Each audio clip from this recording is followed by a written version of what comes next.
Hello students, welcome back to another video. आज की इस वीडियो में हम देखेंगे क्लास 10th की एक्सरसाइज 4.1 का क्वेश्चन नंबर 2, उसका पहला पार्ट। इसमें हमें दिया है represent the following situations in the form of quadratic equations. ठीक है, ये कुछ आपको पार्ट्स दिए, 4 पार्ट्स हैं इसके, इनको क्वाड्रेटिक इक्वेशन की फॉर्म का बनाना है। तो first of all the area of a rectangular plot is 528 metre square. देखो रेक्टेंगुलर प्लॉट कैसा होता है, आप सबको पता है रेक्टेंगुलर प्लॉट ऐसा होता है। ठीक है, it is a rectangular plot. Okay, बोरे इसका एरिया जो है वो क्या होता है, एरिया क्या होता है, how much space did it occupied. ठीक है, ये कितनी जगह पे बना है वो होता है इसका एरिया। पैरीमीटर की बात होगी तो इस बाउंड्री को क्या बोलते हैं, पैरीमीटर बोलते हैं। अब यहाँ पे हमें बोला है कि इसका एरिया जो है 528 मीटर स्क्वायर है, तो हम लिख देंगे सबसे पहले क्या दिया है, जो दिया है वो लिख देंगे सोल्यूशन में। हमें दिया area equal to 528 metre square. Next बोले the length of the plot is 1 more than twice its breadth. बोले ब्रेड्थ से जो लेंथ है वो दुगनी और एक ज्यादा है। ठीक है, क्या बोल रहे हैं, ब्रेड्थ। ब्रेड्थ फॉर एग्जांपल मैं ले लेता हूं 2 एग्जांपल। ठीक है, बोले ब्रेड्थ से जो लेंथ है वो दुगनी, दुगनी मतलब 4 और एक ज्यादा है ना, ट्वाइस, मोर than twice, 1 more than twice its breadth. Twice हो गया 4 और 1 और ज्यादा है, 4 और 1 5, तो मतलब 5 हो जाएगी इसकी लेंथ और 2 हो जाएगी ब्रेड्थ एग्जाम्पल के तौर पर। बट हमें पता ही नहीं है ब्रेड्थ कितनी है, तो हम लेंथ कैसे निकालेंगे, तो मैंने अज्यूम किया ना। अब यहाँ पे पता ही नहीं है क्या है, तो हम इसको x ले लेंगे। Let the breadth be x, let the breadth be x। Breadth हमने x ले ली। मीटर लिखना चाहते हो साथ में लिख दो मीटर। ठीक है, मीटर चल रहा है, हाँ। तो ये आ गया आपके पास क्या, ब्रेड्थ। अब बोल रहे लेंथ इसकी दुगनी, लेंथ क्या होगी, then the length equal to twice, इसकी ट्वाइस 2x और एक ज्यादा +1 और ये मीटर साथ में। ठीक है, ये हो जाएगी लेंथ आपकी। अब हमें लेंथ पता चल गई, ब्रेड्थ पता चल गई। ठीक है, मतलब एग्जैक्टली नहीं पता चली बट समथिंग वी हैव। तो लेंथ और ब्रेड्थ आ गया। अब हमें एरिया दिया है, तो एरिया की जगह एरिया का फार्मूला लगाएंगे। ठीक है, सिंस एरिया इक्वल टू कितना है 528। ठीक है, यूनिट लास्ट पे ही लिख देना आंसर के। अब एरिया की जगह क्या लिखेंगे हम, लेंथ इंटू ब्रेड्थ, इसका formula length into breadth. Area of rectangle का क्या फार्मूला होता है, लेंथ इंटू ब्रेड्थ। अब लेंथ की जगह क्या आएगा 2x + 1 इंटू ब्रेड्थ की जगह क्या फार्मूला आएगा, सॉरी लेंथ की जगह क्या आएगी वैल्यू 2x + 1 और ब्रेड्थ की जगह क्या आएगी वैल्यू x, इक्वल टू 528 का 528 इक्वल टू 528 का 528। ओके, कोई दिक्कत नहीं है। अब ये जो चीज़ है x बायर, इसका x का यहाँ पे भी मल्टीप्लाई करेंगे और इस x का यहाँ पे भी, दोनों के साथ मल्टीप्लाई होगा डिस्ट्रीब्यूटिव लॉ के अकॉर्डिंगली। तो 2x इंटू एक्स करेंगे तो क्या हो जाएगा 2x स्क्वायर, है ना। 2x इंटू एक्स किया हमने, हमें पता है 2 का 2 रहेगा, 2 इसका कोएफिशिएंट 1 है, 2 1 2 और इसकी पावर 1 है, इसकी पावर 1 है, तो इसकी पावर क्या हो जाएगी 2, 2x square. 2x into x 2x square plus x into 1 x। अब इक्वल टू 528 लिखते हो तो इक्वल टू 528 लिखो एज इट इज। ठीक है, इसके बाद आप देखो क्या होगा 2x स्क्वायर प्लस x, ये इधर प्लस का इधर आएगा माइनस का 528 इक्वल टू 0। ये बन जाएगी आपके पास क्या, क्वाड्रेटिक इक्वेशन जो आपको बनाना था। ठीक है, काफ़ी जगहों पे आपको सोल्यूशन इतनी मिलेगी, बट आगे इस क्वेश्चन में पढ़ेंगे तो हमें क्या दिया है, we need to find the length and breadth of the plot. हमें इसकी लेंथ और ब्रेड्थ ढूंढने की ज़रूरत है। अब इसकी लेंथ और ब्रेड्थ ढूंढने के लिए ये आपके पास बन गई क्वाड्रेटिक इक्वेशन। तो क्वाड्रेटिक इक्वेशन चैप्टर नंबर 2 में हमने सॉल्व किया by splitting the middle term method से। ठीक है, अभी फिलहाल वही मेथड से करेंगे हम। ठीक है, तो आ जाएगा आपके पास क्या, यही मैं लिख देता हूं equation as it is, 2x square plus x minus 528 equal to 0। ठीक है, हमने क्या करना है, यहाँ पे कोई इसको सॉल्व करने के लिए 2 नंबर ऐसे ढूंढने, उनको प्लस करके मिडल टर्म का कोएफिशिएंट आए, है ना, प्लस करके। जिसने अच्छे से समझनी है वो चैप्टर नंबर 2 की एक्सरसाइज 2.2 का फर्स्ट पार्ट देख ले, उसमें डिटेल में सारी चीज़ें समझाई हैं, ऐसे वाली इक्वेशंस को कैसे सॉल्व करते हैं।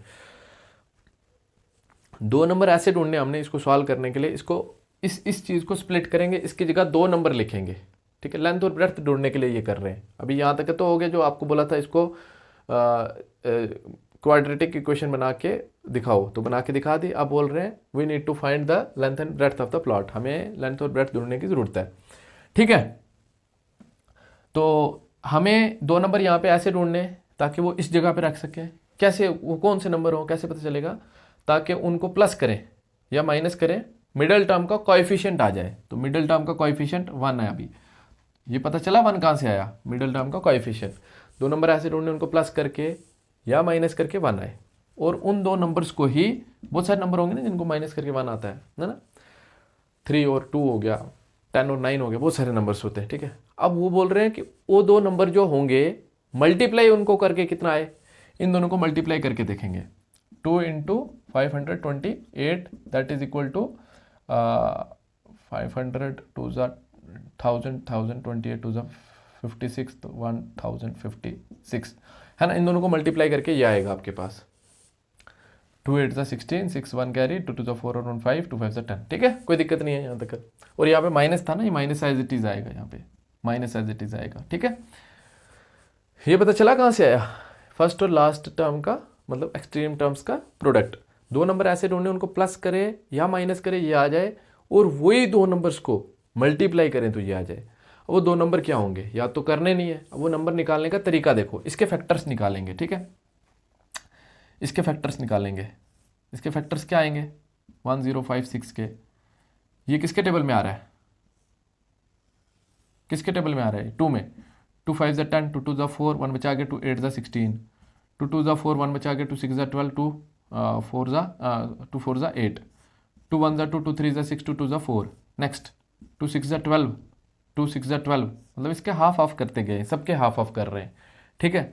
तो 2 3 6 2 3 6, अब 3 के टेबल में आ रहा है 3 11 33 11 1 11। हम 1 को छोड़ते हैं, हम 11 के पास आते हैं, ठीक है। 11 के पास आते हैं, जो मैंने ट्रिक बताई है नंबर्स निकालने की, वो नंबर बता रहा हूँ वापिस। 11 का टेबल गिने, 11 का रिलेशन किसके साथ बनाए, 1056 हो।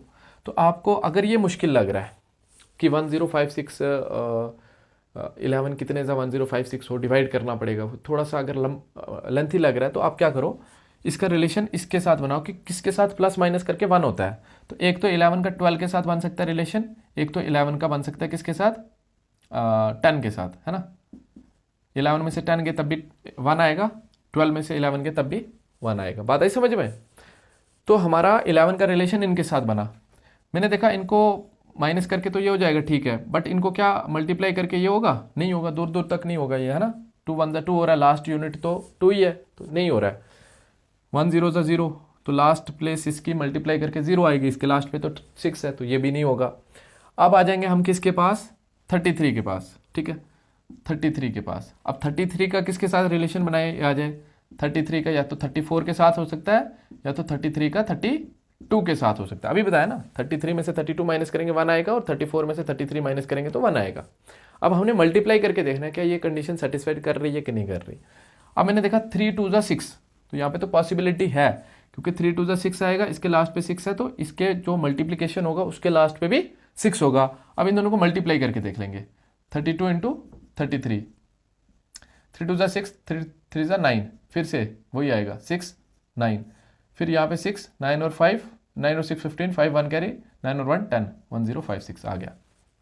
बात आई समझ में। तो यहाँ से नंबर मिल गया, यहाँ से नहीं मिलता एक और ऊपर आ जाता, उधर से नहीं मिलता तो फिर मैं एक और तरीका बताऊंगा, आएगा क्वेश्चन ऐसा, जब यहाँ से नंबर नहीं मिलेगा वो 1% केस होगा। मैक्सिमम क्वेश्चंस में यहीं से मिल जाएगा। आई बात समझ में कैसे निकाले नंबर्स। तो ये हमारे पास नंबर आए 32 और 33, जिसको माइनस करने पे 1 आता है और मल्टीप्लाई करने पे ये आता है। बात आई समझ में। अब हमने क्या करना है, हमें यहाँ पे माइनस का चाहिए, क्या चाहिए हमें, माइनस का मल्टीप्लीकेशन में चाहिए, लेकिन यहाँ पे प्लस का चाहिए। हमें पता है यहाँ पे हमें अगर प्लस का चाहिए मल्टीप्लिकेशन में, तो अगर छोटे के साथ भी माइनस हो तो चलेगा ना, बड़े के साथ भी माइनस हो तो भी माइनस आएगा, बट यहाँ पे हमें पॉजिटिव आंसर चाहिए। तो अगर 32 के साथ माइनस लगेगा तो ही पॉजिटिव आंसर आएगा ना, है ना। 33 में से 32 जाएंगे तभी 1 आएगा आंसर। अब जब इनको मल्टीप्लाई करेंगे तो माइनस का 1056 आ जाएगा, है ना। अब हमने क्या करना है, अगर यहीं से फाइनल आंसर भी निकालना है इसका, मैंने पहले बताया ये कहाँ से आया, समझ आई, मिडिल टर्म का कोएफिशिएंट ये कहाँ से आया, इसको और इसको मल्टीप्लाई किया ये आया, ठीक है। उसके बाद आपने क्या किया, ये नंबर्स निकाले कि जिसको प्लस माइनस करके ये आए और मल्टीप्लाई करके ये आए। वो नंबर कैसे निकले, इसके फैक्टर्स निकाले, इसके पास है, इसके पास है, इसके पास है, फिर पेयर्स बनाए डिफरेंट, हमने देखा ये आ गया हमारे पास, ये नंबर्स आए। अब ये साइन कैसे लगा मैंने बताया आपको, अगर ये फिर से ये साइन नहीं समझ आया कैसे लगा, तो आप चैप्टर नंबर 2 उठाएं, उसके एक्सरसाइज 2.2 के फर्स्ट क्वेश्चन में डिटेल में चीज़ें बताई हैं, इसके साइन का भी एक ईजी तरीका बताया, ठीक है। तो अब अगर यहीं से फाइनल आंसर निकालना डायरेक्ट तो कैसे निकलेगा, हमारे पास एक्स है वेरिएबल, एक्स की एक वैल्यू होने वाली है क्या, ये माइनस है उधर जाएगा +32, और एक्स की दूसरी वैल्यू होने वाली क्या 33, उधर जाएगा -33। ये दो वैल्यू हो जाती, बट इसका कोएफिशिएंट जो है इसके साथ डिवाइड करेंगे फाइनल आंसर निकालने के लिए, यहीं पे 2 के साथ इधर भी डिवाइड कर देंगे, 2 के साथ इधर भी डिवाइड कर देंगे, 2 16 32, तो एक्स की एक वैल्यू है क्या 16, और एक्स की दूसरी वैल्यू आएगी क्या x इक्वल टू -33/2, ठीक है, डिवाइड भी कर सकते हो, बट इतना ही रहेगा फिलहाल फ्रैक्शंस में, ठीक है। नेगेटिव है वो वैसे भी रिजेक्ट करेंगे, दिखाता हूँ क्यों करेंगे। ये आई बात, वो डायरेक्ट आंसर था अलग से, बट हमें मिडल टर्म की जगह वो नंबर्स लिखने हैं, तो ये फर्स्ट एज इट इज लिखेंगे 2x², इसकी जगह वो दो नंबर्स लिखने जो हमने ढूंढे हैं, कौन से, ये वाला और वो वाला, -32 और x साथ में, फिर +33 और x साथ में -528 इक्वल टू 0। Okay fine. अब इन दोनों में हमने देखना है कॉमन क्या है, सेम क्या है, ठीक है। 2 के टेबल में ये भी आ रहा है, 2 के टेबल में ये भी आ रहा है, ठीक है। तो 2 तो कॉमन है, x भी सेम है दोनों में, x भी बाहर लिया, जब 2x यहाँ से बाहर ले लिया, 2x थे, एक x बाहर लिया, एक x अंदर बचा, माइनस यहाँ से x बाहर ले लिया है, 2 बाहर ले लिया, 2 कितने जा 32 होगा, 2 16 जा 32 होगा, ठीक है। अब प्लस, अब देखो इन दोनों में हमने सेम देखना क्या है, इन दोनों में सेम क्या है, ठीक है। अब देखो ये कैसे देखेंगे, सबसे पहले तो हमने देखना है, ये दोनों तो 3 के टेबल में आ रहे हैं, जाहिर सी बात है, क्योंकि 3 + 3 6 हो जाएगा, 8 और 2 10 और 5 15 हो जाएगा, प्लस करके मतलब डिविजिबल बाई 3 है, सो ये भी 3 में आएगा, ये भी, बट ये किसी और में भी आ सकता है, तो हमें यहाँ पे हाईएस्ट कॉमन फैक्टर कॉमन लेना होता है, जो सबसे ज़्यादा कॉमन हो दोनों में, सबसे बड़ा नंबर जो कॉमन हो दोनों में, ठीक है। उसके लिए हम देखेंगे, देखो मैं देखूंगा सबसे पहले 33 का ही देखेंगे, 33, उसके बाद अगर वो नहीं होगा फिर HCF निकाल लेंगे दोनों का।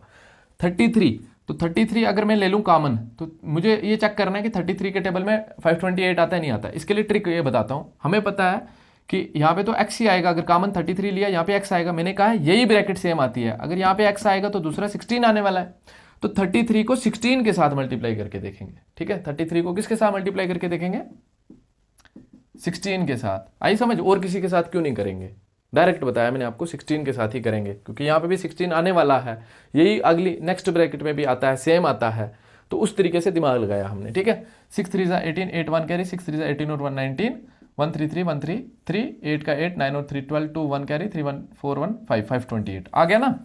तो मतलब 33 के टेबल में ये आता है, 33 16 जा होता है 528, ठीक है।